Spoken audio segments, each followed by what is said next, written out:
Assalamualaikum warahmatullahi wabarakatuh. Alhamdulillah wassyukurillah wassalatu wassalamu ala rasulillah. Allahumma sholli ala Muhammad wa ala ali Muhammad. Sahabat-sahabat semua, alhamdulillah di waktu yang cerah ini hanya puji syukur yang kita bisa panjatkan ke Allah Subhanahu wa taala, memberikan kesempatan kita untuk senantiasa memperbaiki diri kita, perbaiki amal-amal kita, dan tentunya mengevaluasi apa yang telah kita lakukan, apa yang telah kita persembahkan dalam hidup kita ini, terutama kepada kedua orang tua kita, kepada sahabat-sahabat kita, dan juga kepada umat ini.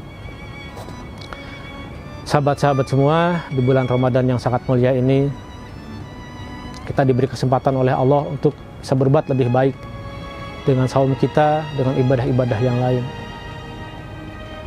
Kita ditakdirkan untuk hidup di dunia ini dalam batas waktu yang ditentukan.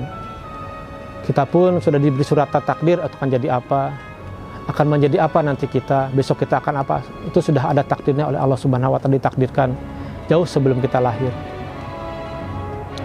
Dalam salah satu ayatnya Allah berfirman, A'udzubillahi minasyaitonirrajim, ma asaba min musibatin illa biiznillah.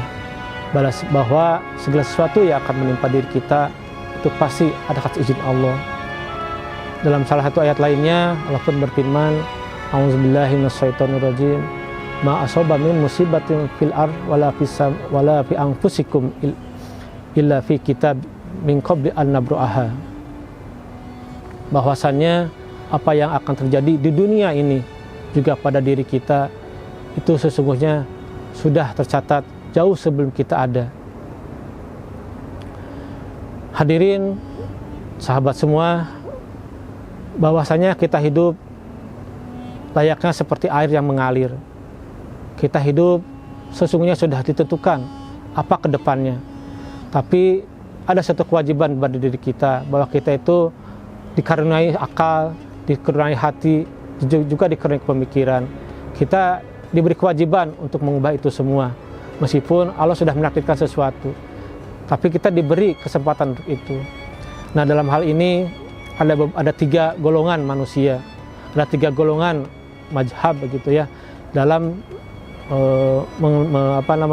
dalam mengkategorikan tentang takdir ini. Satu golongan itu namanya Jabariyah. Dia hanya berpercaya saja Allah menentukan apapun, dia tidak berkuasa atas sesuatu. Atau ada segolongan lain namanya Qadariyah, bahwa kita bisa sependapat dengan pendapat kita apapun, kita bisa melakukan apapun tanpa ada campur tangan Allah di situ. Tapi ada yang tengah-tengah namanya Ahlus Sunnah wal Jamaah, yang mengatakan bahwa kita diberi kesempatan, diberi kewajiban untuk berikhtiar, diberi kewajiban untuk mencari tahu atas solusi segala permasalahan yang ada. Meskipun semuanya itu tertakdir pada Allah, kewajiban kita hanya berikhtiar, berproses, mencari solusi atas segala macam permasalahan yang ada. Tapi hasil tidaknya itu hanya Allah yang menentukan. Kita wajib mengimani itu, kita wajib bertawakal atas apa yang Allah berikan kepada diri kita. Terkhusus tentang pandemi ini. Pandemi ini sesungguhnya pasti telah Allah ciptakan, telah Allah beritakan dahulu sebelum kita lahir, jauh sebelum bumi ini mungkin ada.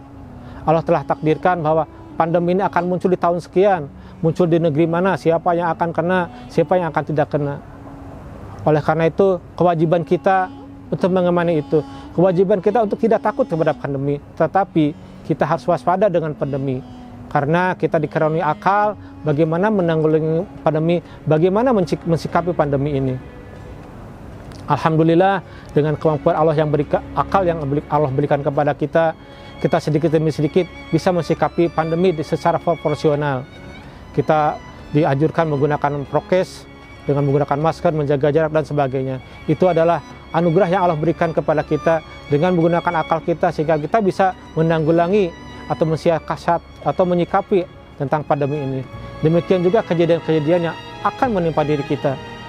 Kejadian apa yang mungkin bagus bagi diri kita, belum tentu bagus juga oleh Allah yang Allah berikan. Kejadian menimpa keluarga kita atau orang lain, saudara-saudara kita yang lain yang menimpa, kita pun tidak tahu apa itu yang terbaik atau tidak.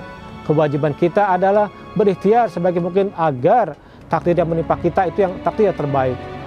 Kembali kepada ayat yang tadi, bahwasanya Allah memfirmankan, apa yang ada di dunia ini, apa yang menimpa kita, menimpa dunia ini, itu sesungguhnya sudah Allah takdirkan, sudah Allah tuliskan jauh sebelum kita lahir. Untuk apa sih sebenarnya itu terjadi? Untuk apa itu Allah takdirkan? Supaya tujuannya di ayat berikutnya Allah sebutkan bahwasannya likaila ta'sau ala ma fatakum wala tabtahu bima atakum. Supaya kita itu tidak terlalu bahagia ketika kita dapat kesenangan, juga tidak terlalu bersedih ketika kita itu dapat musibah. Jadi segala sesuatunya dapat kita sikapi secara proporsional.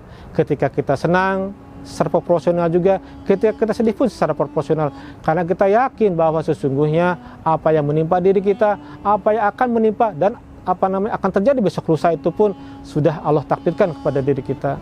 Mari kita introspeksi kepada diri kita. Sejauh mana kita meyakini semua. Mudah-mudahan di Ramadan kali ini kita semakin yakin bahwa sesungguhnya Allah ciptakan ini, Allah takdirkan ini adalah untuk kebaikan kita semua. Bahwa sesungguhnya yang terbaik itu dari Allah, dan sesungguhnya Allah takdirkan pun pasti yang terbaik bagi diri kita. Semua sudah Allah takdirkan dengan proporsinya masing-masing. La yukallifullahu nafsan illa wus'aha. Jadi Allah tidak akan pernah memberatkan kepada kita semua dengan musibah, dengan cobaan apapun, pasti semuanya sudah dalam proporsinya.